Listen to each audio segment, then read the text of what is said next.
Hey gang, so today we're going to be going through how to mark up a script when you are reading the script for the person working the soundboard. So you're going to be putting in mic cues. This is a relatively easy concept. In the upper left hand corner we have our makeshift mic plot, and so I've only used mics 1 through 7, assuming that this is the entirety of the play, just for this example. Mics should be allocated by importance. So mic 1 should always be the main character, and mic 20 should probably be someone in the ensemble, or someone who has a minor part. So the people with the most lines should probably be given mics 1 through 10, and anyone with the smaller amounts of lines should be given mics 11 through 20. So, for example, in the Drowsy Chaperone, we had one girl who had the most lines.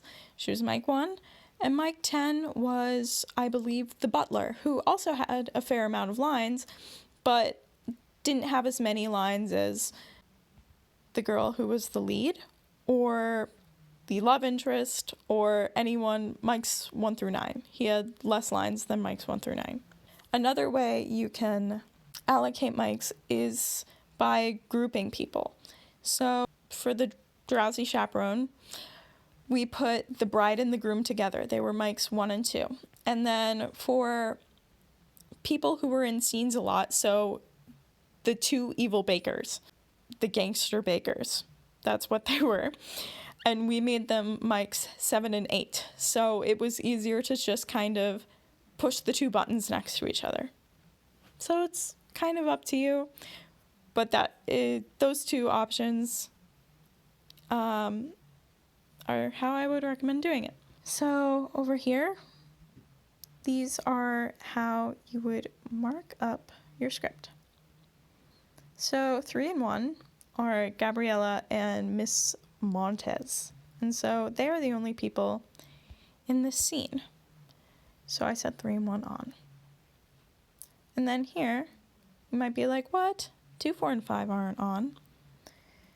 2, 4, and 5 are on in 3 lines. That's what that means. So you should always tell the person on the board, hey, 2, 4, and 5 in 3, and they'll understand. However, I prefer to say warning 2, 4, and 5, because if they hear 2, 4, and 5 in 3, they might mishear you and think you said 2, 4, and 5 and 3. So that's just a helpful little tip. 3 and 1 off when Gabriella and Miss Montez go off of the stage. 2, 4, 5 on when the coach, Mrs. Bolton, and Troy get on stage. Same thing down here.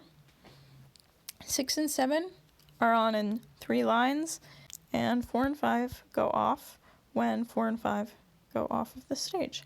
Now, if you have something like down here, so Gabriella enters with the host and the party goer, and they're all on stage. She has a line down here. You can say 1, 6, and 7 on, because actors will stay quiet on stage until they have a line. Unless they're ensemble members, then keep them off, because ensemble members tend to whisper. I hope you enjoyed this. If you have any questions, leave them in the comments. I'm sorry my voice sounds like I just rolled out of bed, especially considering it's 2 p.m. But have a great day.